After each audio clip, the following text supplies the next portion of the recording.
we have in the White House somebody who feels unconstrained by law, by the Constitution, and by anything. And as long as that persists, we're going to be in great peril domestically, but internationally as well. We are, Nicole, doing what I have called committing superpower suicide. Hi, everyone, and welcome to the Best People podcast. This week's guest is a one-woman tour de force. She served as the United States ambassador to the United Nations. She served as President Barack Obama's national security advisor. She served as President Joe Biden's head of the Domestic Policy Council. She's written about her personal journey to all those powerful places in a way that shares more humanity than most people in public life. Without any further ado, this is the Best People podcast, and this is Susan Rice. Thank you for being here. It's great to be with you, Nicole. Thank you. I think of you as, sort of the proverbial badass who's done it all and seen it all. But I also think of you as someone who has written about what it feels like to be in a position of power and what it feels like to have a family divided by our politics, and someone who really doesn't just observe our polarization, but is sort of seeing what it's doing to every corner and facet of American life. And before we get to your thoughts and your counsel and your wisdom, what are you feeling in this moment? Honestly, like many people, I'm feeling angry. I'm feeling despair. And I'm feeling, deep concern about the direction of our country and our role in the world. At the same time, I really do believe that we've been through very, very difficult times in our past, and we are an incredibly resilient country. And nobody has ever won over the long term betting against the United States' ability to renew and grow. But we are testing that proposition now, I think, more than any other time in my lifetime. The problem is, and this is what distinguishes this moment from the past, is we now have leadership in the White House that is hell-bent and determined to exercise power in a way that there's no relationship to the Constitution and to the rule of law, and that is about pure power accumulation and wealth accumulation for a very narrow elite few, and at the expense of the basic rights and liberties of American citizens. And so it's a very, very serious moment, and we're not going to get through it simply by, watching the news and complaining to our friends. We're going to have to stand up together across the political spectrum, people of all backgrounds who believe in the Constitution and believe in the rule of law and insist that they be upheld. You write in your memoir about polarization being a national security vulnerability for our country. Will you explain? Yeah, what I was saying, and this was now, almost 7 years ago. Yeah. That, a country that is so bitterly divided on political lines, on geographic lines, on so many other dimensions, and has leaders that are willing to exploit those divides rather than try to find common ground, makes us a country far less capable of exercising our interests in defending and advancing our interests on the global stage.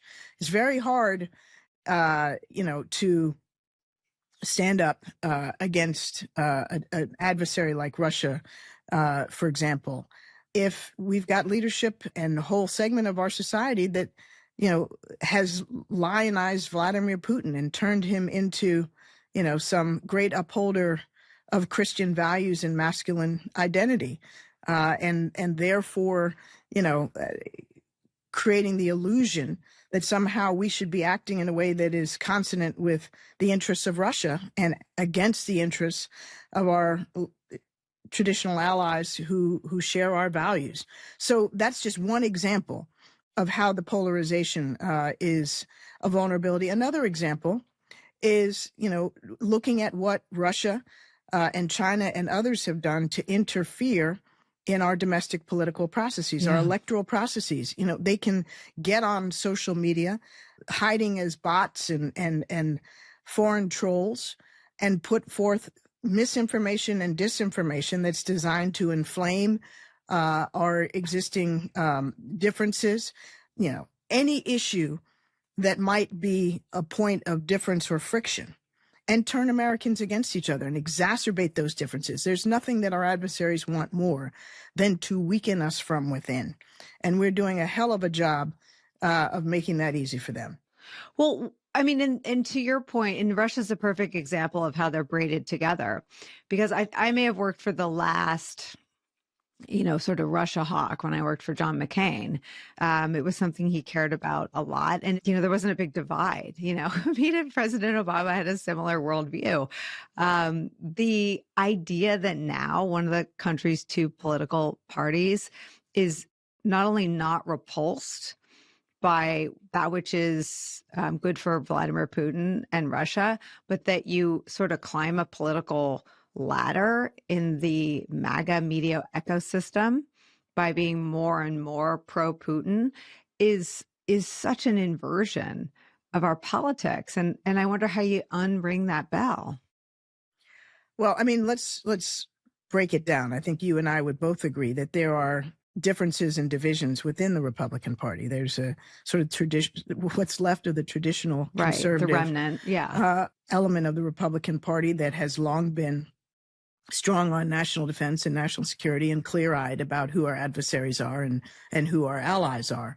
That still exists, but it is shrinking, and it's increasingly less vocal. And we have to very clearly question their willingness to exercise their influence to thwart what may be this president's inclinations that are destructive of NATO and destructive of our traditional alliances and our standing in the world. So far, they have taken a pass as Trump has dismantled every facet of our soft power, such as USAID, such as Voice of America. And they have taken a pass as Trump has sold the most, or allowed to be sold, the most sophisticated AI chips to China, when we ought to be trying to slow down China's artificial intelligence progress, which is quickly rivaling our own. I mean, I could go on and on, but there are so many ways in which this president is taking actions that are antithetical to the national security interests of the United States. And I'm sure that at least half of the Republican caucus in the Senate knows it. And they've been very reluctant to criticize, much less thwart, many of these steps. Now, we have an interesting moment now as we're confronting Trump's threats to Greenland. And worried to follow through on those threats.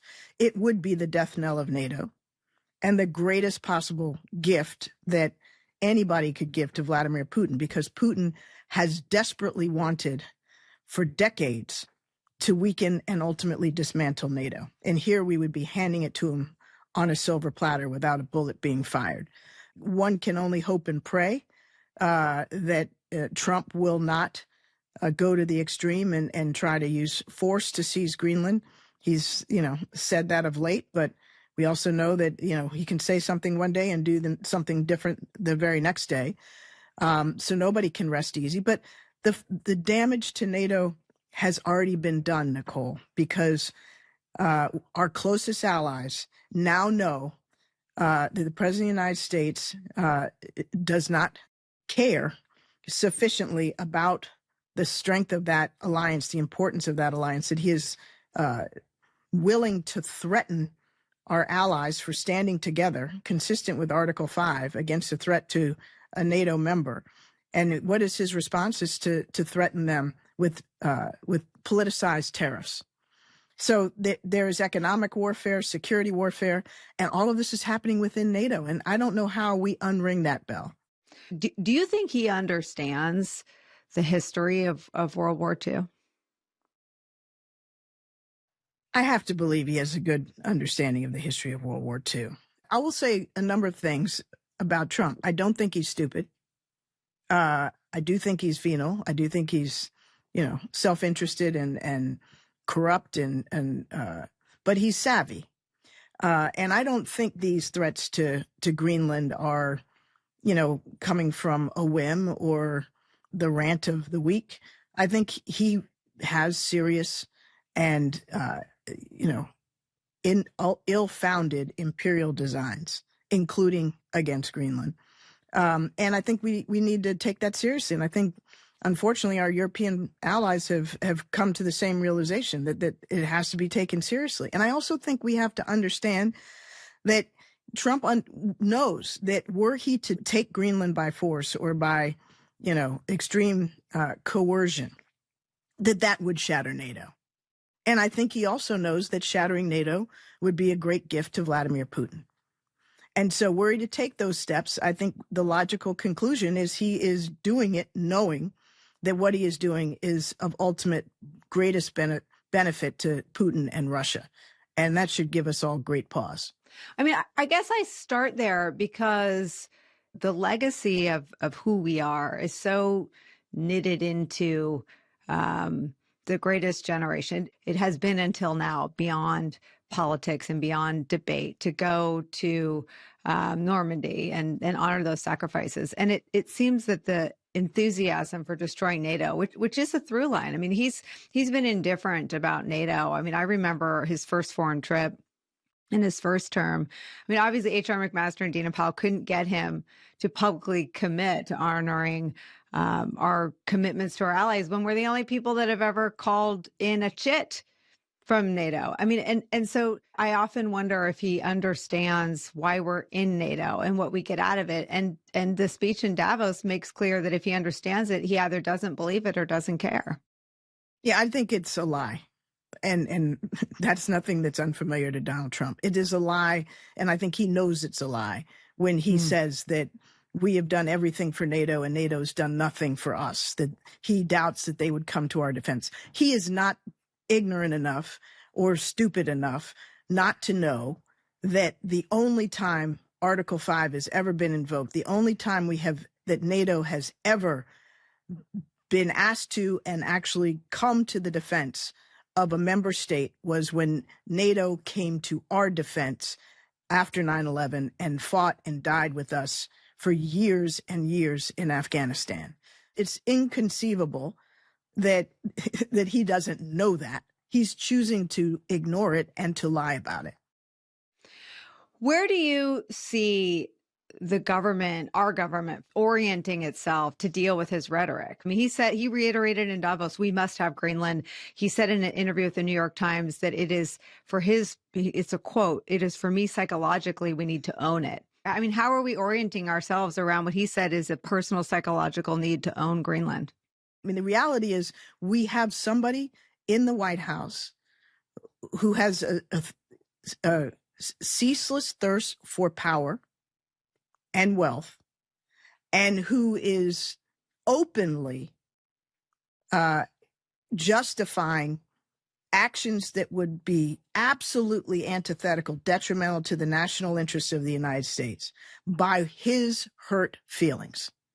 He what is he didn't get a Nobel about? Prize, right, except the one that Machado gave him.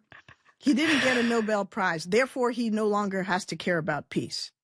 His psychology would be hurt if he doesn't get Greenland. It's like a 3-year-old child in a sandbox. And he's saying it. Like, what's crazy about covering him this time is you'd worry about someone saying, "Oh, Trump derangement syndrome." Like, these are his words. I sit down every day and just write down all the things JD Vance said about him. If I ever feel like I could never insult him as brutally as JD Vance and Mitch McConnell and Bob Corker did. And then the things he's saying about his rationale, I could never ascribe more lunacy than he cops to on the record in interviews. Yeah. And every day it's something, and he's clearly diminishing. He sat up in Davos and, I don't know, 5 or 6 times confused Greenland and Iceland. Yeah, poor Iceland. And never caught himself. Yeah, poor Iceland. But the reality is that we have in the White House somebody who feels unconstrained by law, by the Constitution, and buy anything. And the tragedy is the Article 1 branch of government and the Republicans in Congress have decided they don't care enough to exercise their role and function and do their jobs. Yeah. As long as that persists, we're going to be in great peril domestically, but internationally as well. We are, Nicole, doing what I have called committing superpower suicide. Explain that. Well, until a year ago, the United States was unquestionably the world's leading superpower. And among our greatest strengths were not only our economy, but our national security, our defense, our development assistance, our diplomacy, and our greatest asset, arguably, on top of the traditional hard power assets, was our network of alliances and partnerships, which is what China and Russia have long envied. No matter how powerful China becomes, no matter how aggressive Russia becomes, neither of them have ever had in Europe and Asia the network of alliances and partnerships that the United States has enjoyed and nurtured since World War II. It is in many ways our superpower.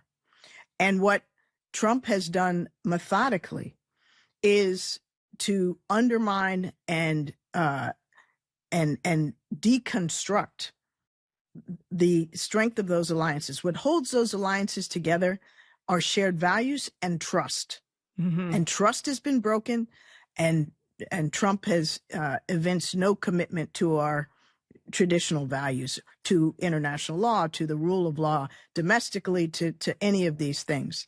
And at the same time, his national security strategy is essentially about retreating from, the competition and indeed the pushback that is essential against China and Russia as the two leading threats to our national security, and basically said our priority, our focus, our sphere of influence is going to be the Western Hemisphere. And we really don't care that much what China does in the rest of Asia, what Russia does in Eastern Europe and beyond. He wants to take us back to the 19th century where, great powers had their spheres of influence where they could act with impunity and exercise their will and extract resources, without any consequence. And as long as we have ours here in the Western Hemisphere, which he likes to define as including Greenland and Canada, as well as, all of Latin America, then let China do its thing, let Russia do its thing. So we have shrunk from a global power and a global superpower, influencing and exerting events around the world and acting in a way that advances our interests vis-a-vis our traditional adversaries, China and Russia, to basically saying, let them have their space and we're going to just take our space. And, we don't care if China, wins the AI race. We don't care if Russia threatens its neighbors. That's not our concern. And surely, except for the oil and the money that comes out of the Middle East, that's not our concern. So, that's his view. And that has never been in the post-World War II international construct how the United States has operated. We have been, to our great benefit, a economic and national security superpower with an unmatched collection of allies and friends and partners that has enabled us to uphold a rules-based international order that has benefited us, made us more secure, and made us more prosperous. And he's thrown all of that away. I think that's right, that's how he sees the world. Marco Rubio has a long record in front of cameras of advocating almost the opposite worldview. What do you think it is in a human that makes them reverse themselves and go along with that? Nicole, I don't know Marco Rubio well. I certainly don't know J.D. Vance well. But both of them have demonstrated a really remarkable ability to change their stripes. They're, classic chameleons They are very different people, it would seem, or at least they're acting as very different people than they did just a few years ago. And when people do that in the context of, trying to ingratiate themselves to an authoritarian type leader, you have to assume that it is for power and influence and personal ambition. I don't know what else explains it. I watched Rubio sort of, like he was walking on a hot roof, right? After the double strike was revealed and the campaign in the Caribbean started to be covered and receive some bipartisan condemnation, questions about whether or not war crimes have been committed. Let me ask you, is a double strike that kills shipwreck survivors, in your view, something that should be investigated as a possible war crime? It would seem to me to be worthy of investigation as a war crime or a potential war crime. I'm not an international lawyer, but I do know that, there are rules of war. And there is international law, and I don't know a single reputable international lawyer who would argue, based on what evidence we have so far, that the second strike was legally justified. In fact, many question whether the initial strikes are legally justified, but certainly the second strike raises enormous questions that I think merit investigation. Of course, they won't receive investigation any more than the ICE officer Jonathan Ross in Minneapolis, who killed Renee Good, be investigated as he should be, and as that incident should be. So we have a culture of cover up, which is convenient domestically and internationally, and that is one of the many concerning things about what is become a culture of impunity domestically and internationally. Let me ask you about both those incidents, though, because the culture of impunity is fleeting. Trump is a lame duck. He can never run for anything again. So he will be gone in 3 years. Impunity is fleeting, right? I mean, like, anyone could run for president on the platform of accountability for everyone operating outside the laws as we understand them. Now, they could run to change the laws, but the laws as we understand them, the laws of war have in their own book the example of striking shipwreck survivors as meeting a definition of a war crime. The conduct of ICE. I mean, we are all cautious and I think reflexively protective and defensive of the mission of law enforcement, and that is a good thing. But the conduct of ICE that is happening in front of our eyes on the streets of American cities is not in any book or manual or training for any domestic law enforcement organization in this country ever. I mean, it is all insane. And I wonder if you think that the idea that there's impunity now because Trump is the president and he's pardoning everybody, even people his own DOJ has prosecuted and convicted, is creating paralysis. What we are confronting, you had J.D. Vance and others assert completely falsely, for example, that all ICE officers have, quote, complete immunity. There's no such thing as complete immunity. It's a legal fiction. But what they are granting them is political impunity. That is, first of all, extremely dangerous. But secondly, as you suggest, not going to be legally viable when Trump leaves office. These people will still, many of them, be subject to, within the statute of limitations, and be subject to criminal investigation. Now, Trump has exercised his pardon powers in ways that, exceed anything that is rational or moral or just, and surely he will go out the door in a flurry of pardons. But there are too many people and too many apparent crimes that are being committed that will merit investigation. I mean, these people are people who took an oath to serve and protect, to defend the Constitution.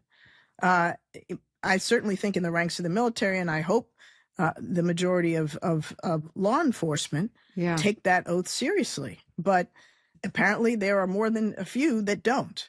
And so to them should be accountability. What do you think happens just at a human level? This has become my burning question. Like, how does a human being stare? I mean, and Renee Nicole Good was a mom doing the drop-off run. I mean, that hits so close to home for so many people I know still doing the drop-off run. And she was one of the people all over the country have become ICE watchers, warning their neighbors and communities that there's ICE activity, enforcement activity in their neighborhood. And what is in our face is something that is not going to age well in terms of conduct that Americans accept from any law enforcement. Well, Nicole, I think that's right. I think that's why the horrific killing of Renee Good has struck such a chord in Americans of all stripes. Whatever the worst case scenario you want to ascribe to what she did, and I don't, by the way, just to be clear.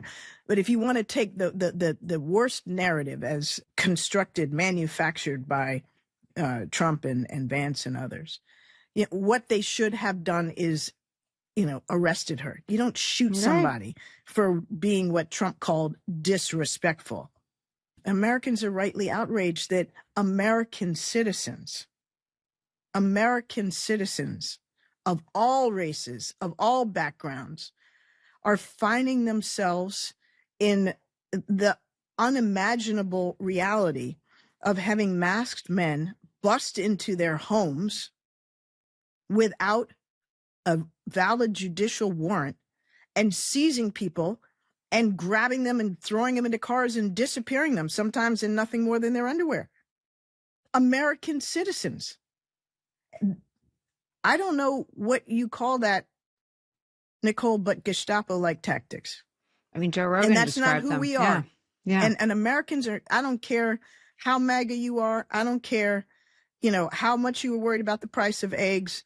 I don't think that Americans want to live in a country where any one of us, regardless of, how many generations we've lived in the United States, how old our citizenship is, what we look like, how we worship, who we love, can find themselves disappeared out of their private homes by masked people with no warrant. That's what we're dealing with. And it needs to sink in. Nobody signed up for that, because if it can happen, to me, it can happen to you, it can happen to any of us. What a lot of people say is it's going to get worse, that they've just doubled and tripled and quadrupled their funding. And as we've both pointed out, J.D. Vance and Trump are doubling and tripling down in their argument that this officer did nothing wrong. I mean, frankly, the other victim of this is ICE. No one's going to like them or trust them anywhere. And that's not good for ICE or the men and women who work in ICE, but they don't seem to care about that. Where do you see this heading next? I agree it's going to get worse. I think the point of all of this is to intimidate, is to quell legitimate First Amendment dissent, and to make it difficult for everyday Americans, much less, corporate leaders and university presidents and leaders at law firms, to speak up and oppose what is clearly a widening authoritarian power grab. But I believe that the vast majority of Americans are not interested in surrendering our constitutional rights. We're not interested in surrendering our right to free speech, to free assembly, to worship as we will, to exercise our legal right to vote. And I don't think at the end of the day, we will stand idly by and let all of those rights be taken away from us before our very eyes. And the people of Minneapolis and Minnesota more broadly, when they are peacefully organizing and peacefully demonstrating to stand up for those very rights that we all need and cherish, are showing us the way. Yeah. Yeah. I I had a poll number yesterday on a question, and I came up through campaigns that I'd never even seen asked before. 71% of all Americans think the country's out of control. Yeah, I've never seen the question asked, and I've never seen a number like that. But to your point, this isn't what anyone signed up for. No. And I think, when Donald Trump says, I might invoke the Insurrection Act, or when Stephen Miller says, he can foresee, the suspension of habeas corpus. When Donald Trump says, if you vote for me this one time, you'll never have to vote again, as he did during the 24 campaign, or when he questions why we need elections. I don't think we should view those statements as idle threats. Right. I think, if there's one thing that we ought to have learned by now, it's that, actually Donald Trump very often tells us exactly what he intends to do. And we ought to have learned by now to take what he says seriously. And we can't just look at what is happening today or yesterday. We've got to think, through the lens of those that seem to be willing to exercise power without constraint, and have, the imagination that they seem to have, and to prepare accordingly. And I think as citizens, what we must do is speak up. What we must do is be unafraid. What we must do is hold our leaders accountable, whether they're political leaders or corporate leaders or, academic leaders, to stand up for the Constitution and the rule of law that has benefited them and benefited us every day since the inception of this country. And that means, being willing to organize peacefully and engage in sustained, nonviolent mass protest, not just in one city, not just in one state, not just every 3 months, but in a sustained way. Because if you look at what the history of what's happened in other countries where authoritarians have captured power through democratic elections, the best constraint on that evolution reaching its extreme is peaceful popular resistance. It has to be peaceful. Yeah. It has to be mass, but it has to happen before that space for dissent is closed. And, I would suggest people read Masha Gessen's most recent piece in the New York Times, where they talk, very clearly about what has happened in Russia, what has happened in other authoritarian countries, and outline the steps that we have already been through, and draw lessons from the experience of countries that have been there before us. Yeah, Masha's been warning us for a long time and correct about just about everything that would happen next. Tim Snyder drills down on the piece that I think we see the most in the groups you talked about, universities, businesses, law firms, and that's obeying in advance. And I wonder why you think they keep doing it. Why do you think law firms continue to capitulate? Well, first of all, it's not all of big law. There is some of big law that is doing the right thing, right? And there are a lot of small law firms, God bless them, that are doing the right thing. And there are a lot of advocacy groups and legal defense groups like ACLU who are doing the right thing. So thankfully, it's not that the entire legal profession has taken a pass. But you asked, why are corporations, for example, bending the knee? And again, not all of them, some of them. And I think they are intimidated. They are afraid that the crazy aunt in the attic, that Trump will do something to come after them. But here's the thing, Nicole, it's very short-sighted. Yeah. It's very short-sighted. They are counting on the fact that the public won't remember, that the Democratic Party won't remember, that, the next president won't remember. And I think that's a grave miscalculation. If they are part and parcel of the dismantling of our democratic institutions, then they will be remembered and they should be held accountable. And I believe they will be held accountable. So I hope that more companies and leaders will take a deep breath and recognize that by playing the short game of appeasement, they're going to lose the long game of public trust and support.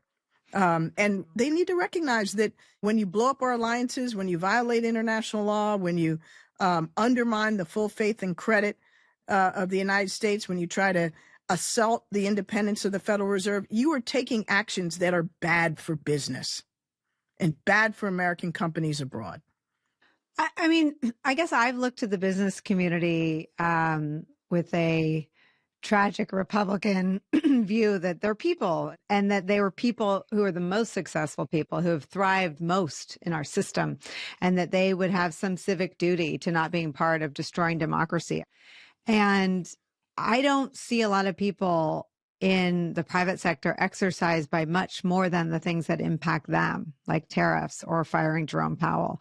Do you see something different? Do you see them concerned about the death of democracy on the streets of Minneapolis and around the country? I mean, I can't speak for any individual corporation or corporate leader. What I can say is they ought to be worried about tariffs. They ought to be worried about the Federal Reserve and its independence, whether it's the assault on Lisa Cook or the assault on Jerome Powell. But they also ought to be worried about the erosion of the rule of law. Right. Because our whole system of capitalism rests on confidence and faith in the rule of law. That if, somebody is harmed, there is judicial recourse, and that recourse will be exercised responsibly and consistent with law. If that is lost, and we're frankly on the verge of losing it, when literally American citizens minding their own business in their homes can be ripped out and disappeared. Yeah. Then that is a world in which no contract, no commitment can be sacrosanct. And the rule of law environment is what has made the United States the leading economic power in the world. We don't have the full faith and credit. We don't have countries willing to invest in our stocks, our bonds, our treasuries, if they don't have confidence that we are a country of laws. And frankly, that's why Russia and China don't have that same advantage that we do. We're squandering that advantage. And if I'm sitting in a corporate boardroom and I don't see that, then I think I'm operating with blinders on, and narrow short-term self-interest is going to suffer long-term when the consequences of the loss of the system upon which our capitalist society has rested, is gone. I think some people feel like the rule of law inside the Department of Justice is already dead. Do you? If it's not dead, it's on life support. And I have lost confidence in the integrity and the decency and the lawfulness of the Justice Department. A lot of people have this theory that all of this is a distraction from the Epstein files. What is your sort of familiarity with the facts, and what is your sense of the import of this story in where we are in our politics and all the things Trump's doing, some people think, to distract from the Epstein files?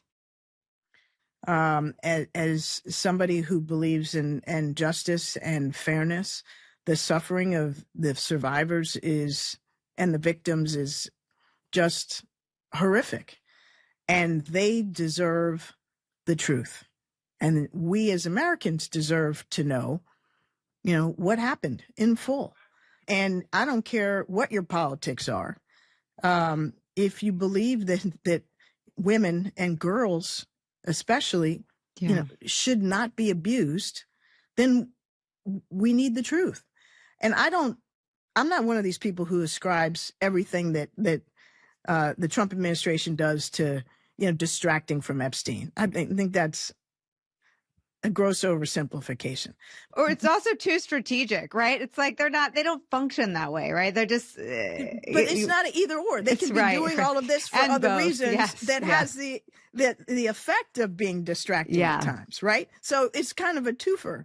But anyway, I think it reflects extremely badly on the Trump administration, the Justice Department, the president, that they have repeatedly obstructed efforts to have the truth revealed, and let the chips fall where they may, on Democrats, on Republicans, on anybody who was engaged in this behavior, because that's what the American people want and expect. Nobody should be protected from this kind of behavior. Sometimes I orient myself around what makes the former Republicans mad, and to hear even Chris Christie, saying there's nothing normal about Todd Blanche going to interview Ghislaine Maxwell made me feel like the things that I think are crazy really are crazy. You look for sort of those indicators that, oh, it isn't me. It really is insane. It isn't you, Nicole. Trust me. It's not you. It really isn't. It's not me either. It's just, it's the world we're living in. Let me ask you if you have any concerns. And we talked about DOJ and Todd Blanche and their indifference at best to the rule of law. The norms are dead. The Justice Department is exactly as Donald Trump has always wanted it. It works for him. They're now instituting that. I mean, there are now prosecutors that will report to J.D. Vance and Donald Trump, as J.D. Vance announced last week. I mean, what is your degree of concern that they'll look at you? They'll go back and look at the Biden administration and the Obama administration and all the senior people there. Well, they've already said that that's what they intend to do, and I'm sure they will try. But, there has to be a crime, and there is no crime. And if they want to manufacture something, that will not surprise me. But, when you look at what they are doing, for example, to investigate the members of Congress who exercised their First Amendment right to speak freely and said nothing different than what Pete Hegseth and so many others have said, Pam Bondi repeatedly, that members of the military are not required, in fact, should not follow unlawful orders. They were simply stating the facts in the law. And now the Justice Department is coming after them. And then the Defense Department trying to strip Mark Kelly of his rank and retirement. It's pure intimidation. It has no basis in law. And it's designed to harass and chill speech, just like the effort to go after, the leaders in the state of Minnesota. People can't be intimidated. They can't be silenced, because that's the whole objective here.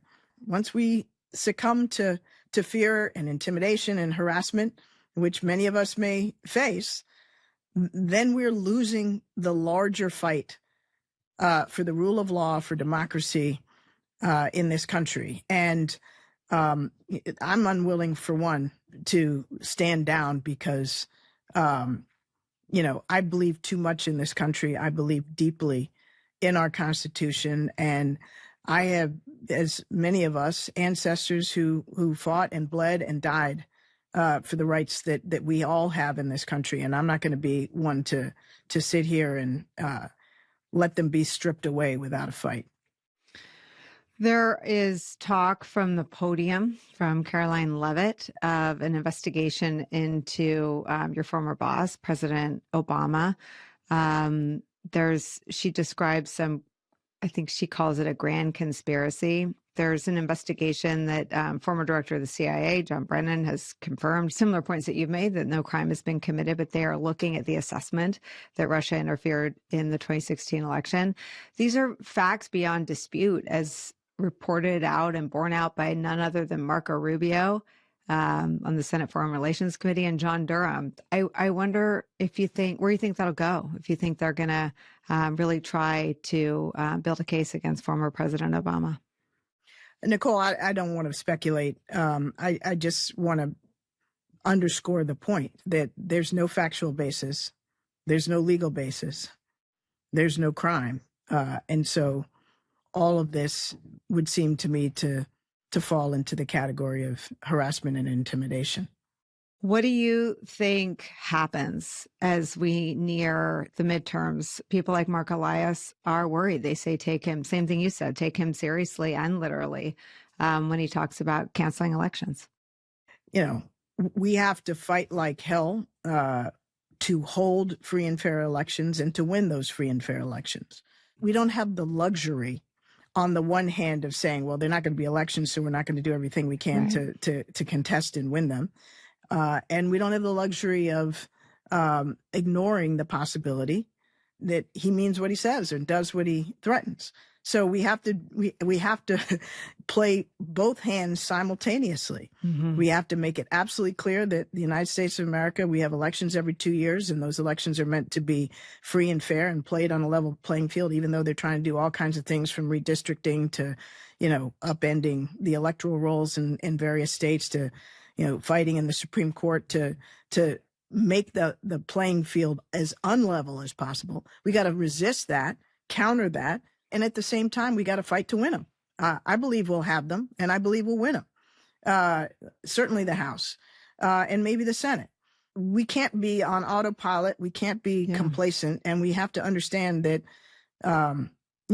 Trump has gone further in 12 months than I think most Americans could have imagined. Most Americans, whether they voted for Trump or not, did not sign up for reckless foreign adventures, for an imperial United States that seizes territory from our traditional allies, that, makes Trump king of the world, which is what this Board of Peace garbage is, and has us bombing, within a 1 month period, Syria, Nigeria, Venezuela, and, maybe Iran.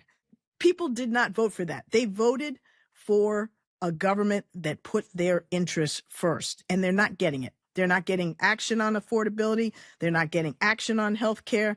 They're not getting action on housing. They're not getting action on the utility bills or the price of food. All of that, Trump is almost like, let him eat cake. That's essentially what he's doing by doing absolutely nothing on the things that matter most to the American people. And that he ran on. Like, I'm not an isolationist, but he ran on isolationism.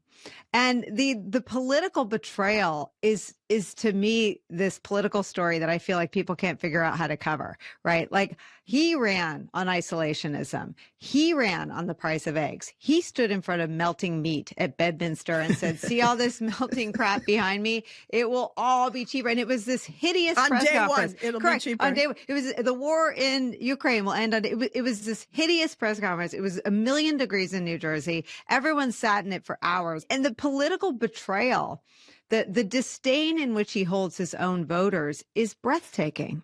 Well, that Nicole is really a vital point. He talks about how rural Americans or the real Americans and how, he loves them. And yet, he's cut almost $1 trillion out of Medicaid. He's taken steps that are resulting in the closing of rural hospitals that people depend on. He's slashing SNAP benefits and school food assistance. He is gutting the farm economy with his tariffs, and yet claiming that he's the greatest thing since sliced bread to serve rural Americans. And you can go chapter and verse through all different categories, but the reality is he is doing the opposite of helping people who need help the most, who thought in voting for him that they were getting somebody who was going to make their lives cheaper and easier. And they're getting just the opposite, and with a finger in their face to boot. Let me ask you one more question about the self-enrichment. This is something that I think we've had a hard time covering, the grifting. There was such good reporting first at the Washington Post and then at the New York Times about the emoluments clause. And I think we had to learn what that was. And then we had to cover someone so brazenly violating it. And then the Hatch Act was, I'm sure, governed everything you did, certainly governed everything I did. People stopped covering the ethical violations because, I don't know, maybe it was the volume business that Steve Bannon talked about, or maybe it just became so normalized.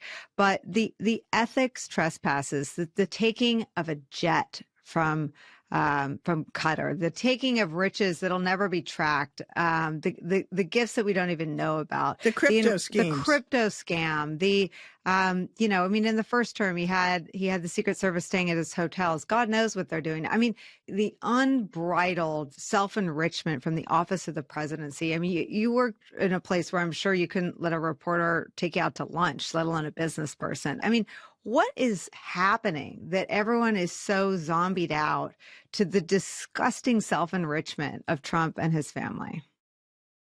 Well, I don't know why people are zombied out. I mean, it's there in plain sight for all to see. He's depriving the people of the United States of, their livelihoods and enriching himself and his cronies at the same time. And, I think people are going to increasingly resent that contrast. I'm getting rich and I'm making you poorer. It's a pretty easy political message. And it's not, he's doing all this stuff domestically. This board of peace where he's extorting $1 billion out of it's like out of Austin Powers, $1 billion. $1 billion. But it's insane. It's for him. This peace board thing is not getting enough attention. Literally, He's trying to make himself king of the world. He's the only person with a veto power. He's the only person with deciding power. He wants to stay in that role basically until he dies. It's not a role that he's created for the president, the office of the president of the United States. It's a role he's created for Donald J. Trump. And when he gives it up, he gets to appoint his successor who has absolute control. Meanwhile, he's demanding $1 billion. Where's that money going to go? Into whose account? And who gets to decide how it's spent? I mean, this is just insanity. Like it's insane to a point where we are out of superlatives. And so you're a sharp consumer and viewer of news. How do we tell that story more? Like, you're right. The Board of Peace is like, because I think we wake up and we're like, oh, we're going to war with Greenland and Iran, and we still have Maduro in New York, and we're going to run Venezuela, and we're going to take Greenland. And oh, wait, what's this peace board? Like, how do we do a better job explaining how totally insane it all is? It's grand theft larceny. Okay. That's what this is. He is extorting countries around the world. He's globalizing the grift, and he's going around the globe literally stealing other countries' resources. That's what's happening in Venezuela. That's what he wants to do in Greenland. God knows where else. He's literally stealing resources out of the ground and saying, this is mine. Not, this is not United States of America. I get to decide what happens to this, right? That's what he said about the oil in Venezuela. And Americans are just like turning the page. They're on to the next story. Well, I mean, they do a masterful job of, flooding the zone with so much shit that nobody can keep up. But it's our duty and our responsibility to keep up and to highlight the magnitude of the theft domestically and internationally. It's to use a word that is way overused now, it's unprecedented. Yeah. Can we put you on the hook to help us do that more, lift out these things that are truly deserving of extra attention? I'm always happy to talk with you, Nicole. Thank you so much. In any format.